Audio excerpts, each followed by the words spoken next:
হাফসা ইয়ারি থেকে আপনি লিখেছেন, কেউ কোরআন ও রাসূলকে অপমান করলে মুসলমানদের রিয়াকশন কেমন হওয়া উচিত?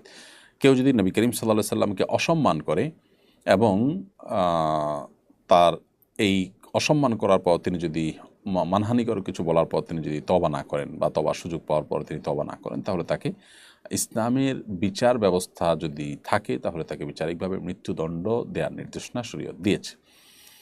যদিও অনেক ইমামদের মতে নবী করিম সাল্লাল্লাহু সাল্লামের বিরুদ্ধে অপমানকর কথা বললে, অবমাননা করলে, গালমন্দ করলে এই ব্যক্তি তওবা করলে আল্লাহর কাছে মাফ পাবে, আখিরাতে সে নাজাত পাবে, কিন্তু দুনিয়াতে তার উপরে শাস্তি তারপরও কার্যকর হবে। এটা অনেক ইমামদের মত। যদিও হানাফি উলামা কিরামের মুফতাবি কওল বা যে সিদ্ধান্তটা চূড়ান্ত এবং যেটার উপর আমল রয়েছে সেটা হলো যে তওবা করলে আল্লাহ তাআলা তাকে মাফ করবে এবং দুনিয়াতেও তার বিচার হবে না। অতএব এটা বিচারিকভাবে কার্যকর করতে হবে। বিচারিকভাবে কার্যকর না করে যে কেউ যার যার মতো করে সেটাকে কার্যকর করার চেষ্টা যদি করেন তাহলে সমাজ অস্থিতিশীল হতে পারে। যদি কেউ এরকম ব্যক্তির শাস্তি কার্যকর করে ফেলেন এবং সেই ব্যক্তি আসলে সে দোষী হিসাবে সাব্যস্ত থাকে, তাহলে সেক্ষেত্রে ইসলামী শরিয়ার বিচার ব্যবস্থা অনুযায়ী ওই ব্যক্তিকে হত্যার বিনিময়ে হত্যার যে দায় সেটা থেকে তাকে মুক্ত করা হবে বা মুক্তি দেওয়া হবে। এটা হলো বিধান। সাধারণত প্রশাসনের সিনিয়র কর্মকর্তারা মাঠ পর্যায়ে কাজ করেন না। আন্দোলন দমন করতে সরাসরি নিজ হাতে হত্যাকাণ্ড সংগঠন করেনি, কিন্তু কর্মকর্তা হিসেবে গুলি করে আন্দোলন দমন করার নির্দেশ দিয়েছেন। তাদেরকে হত্যাকারী সাব্যস্ত করা যাবে কিনা?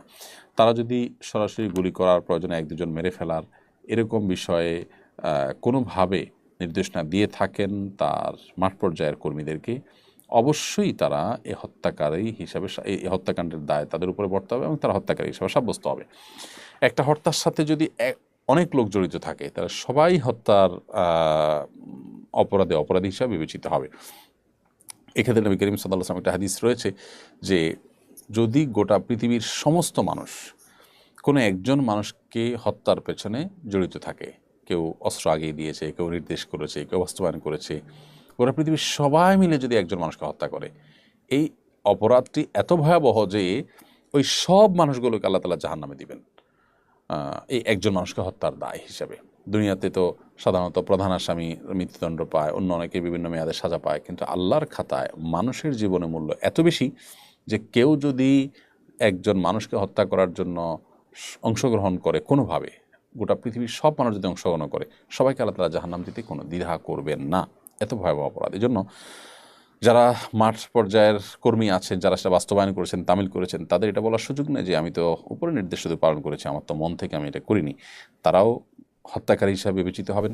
আর যারা উপর থেকে বসে নির্দেশ করেছেন, হত্যা করার নির্দেশ যদি তারা দিয়ে থাকেন, নির্দেশনা যদি দিয়ে থাকেন, তাহলে তারাও কিন্তু একই অপরাধী হবে।